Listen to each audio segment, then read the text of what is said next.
তোমাকে যদি ঠকানোর ইচ্ছাই থাকতো তাহলে অনেক আগে ঠকাতে পারতাম, কারণ মানুষকে ঠকাতে ভালোবাসা লাগে না, একটু অভিনয় করলেই হয়। কিন্তু আমি তোমার ক্ষেত্রে অভিনয় করিনি, আমি সত্যি সত্যি আমার হৃদয়টা রেখেছিলাম তোমার কাছে।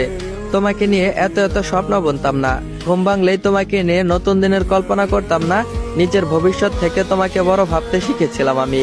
তোমার হাসির জন্য নিজের কান্না লুকাতাম, তোমার শান্তির জন্য নিজের অস্থিরতাকে চাপা দিয়ে রাখতাম। আর তোমার ভালো লাগার জন্য কত মানুষকে, কত সত্যিকারের ভালোবাসাকে অবহেলা করেছি, শুধু তোমার হয়তো শব্দটার আশায়। যদি তোমাকে হারানোর ভয় না থাকতো তবে আমি আজও তোমার পেছনে এতটা পাগলামি করতাম না, তোমার একটুখানি ভালোবাসা পাওয়ার আশায় নিজেকে এভাবে ভেঙে ভেঙে শেষ করতাম না। আমি ভুল করেছি শুধু একটা জায়গায়, ভেবেছিলাম তুমি আমাকে বুঝবে, ভেবেছিলাম তুমি আমাকে কখনো ছেড়ে যাবে না, ভেবেছিলাম তুমি শুধু আমার। কিন্তু তুমি এটা আমাকে প্রমাণ করে দিলে যে তুমি